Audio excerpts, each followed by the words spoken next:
Purpose of this video is to familiarize you with the components of an anesthesia machine and how to set up the unit in preparation for administering anesthesia to a patient. Down here is the anesthesia gas source. This is generally an oxygen cylinder that is attached directly to the machine.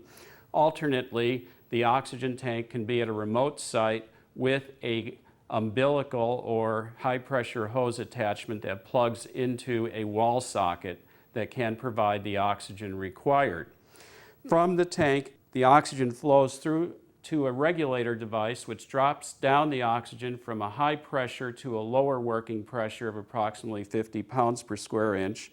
And also attached to it is a pressure meter to basically indicate how much gas is left in the cylinder. Once the pressure is reduced at the regulator, oxygen flow comes through a high pressure hose and enters the rear of the flow meter device, which will be the next step in its travel. Once oxygen enters the flow meter, it passes through a variable control valve that is opened by rotating it counterclockwise and closing by rotating it clockwise. As we open the valve, we see that a small ball does float up inside a metered glass tube, and we can go ahead and measure the amount of oxygen that is being introduced into the breathing system or the anesthesia system every minute. We want to center the ball on the marks for accurate measurement.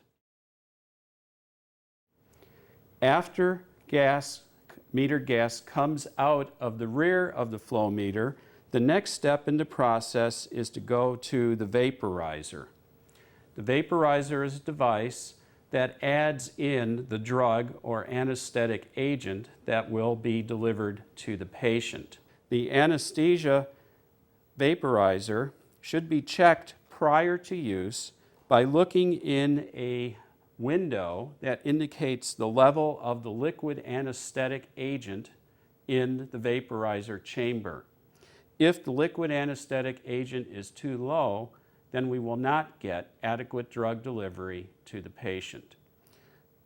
Following the check procedure of the vaporizer, and after turning on the oxygen flow rate, we can then dial on the level of anesthetic drug that we wish to meter into the circuit to the patient by rotating the dial counterclockwise to the appropriate number indicating percent of drug. After anesthetic drug is mixed with oxygen, it exits the vaporizer and runs through a piece of tubing up to the anesthesia breathing circuit. Next to the flow meter is a button valve called the oxygen flush valve. The purpose of the oxygen flush valve is to deliver high volumes of oxygen to the breathing circuit and the patient. Gas from the oxygen flush valve does not travel through the vaporizer, but goes by an independent tube which meets with the output from the vaporizer just before entering the breathing circuit. Because of this setup, adding oxygen by the flush valve into the breathing circuit actually decreases the concentration of the anesthetic drug. Many anesthesia breathing circuits require the use of a chemical absorbent in order to remove carbon dioxide from the patient.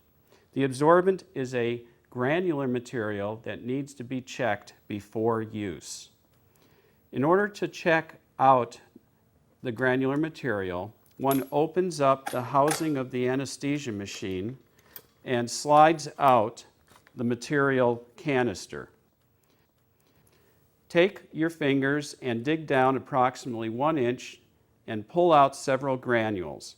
They should easily crush into a powdery substance as you squeeze on them. If they do, then the material is good for use in the patient. If the granules do not crush into powder, they need to be replaced. After checking out the granules, the canister is replaced into the machine housing and resealed in preparation for use. Most anesthesia breathing circuits also have what are called unidirectional valves to control the direction of gas flow through the anesthesia circuit. These valves control both inhalation and exhalation phase. Each valve is contained in a housing with a clear plastic dome. One should inspect these valves prior to use to make sure that there is no damage or mucus or water contained in the housing. If there is damage or mucus, a ring can be loosened, the dome removed, and the valve taken out for cleaning and then replaced. All anesthesia machines have a pressure relief or pop-off valve that is used to relieve excess circuit pressure, so not to damage the patient, and also acts to scavenge excess anesthetic gases away from the patient and the operator. The pop-off valve has a knob that allows you to adjust the level of pressure required before the valve opens to release gas. In most circumstances with patients breathing on their own, it is left completely open. It is closed only to help assist breathing or to check the anesthesia circuit. After checking machine components, we can then attach the breathing circuit. In many cases, the breathing circuit requires the use of what's called a rebreathing or reservoir bag.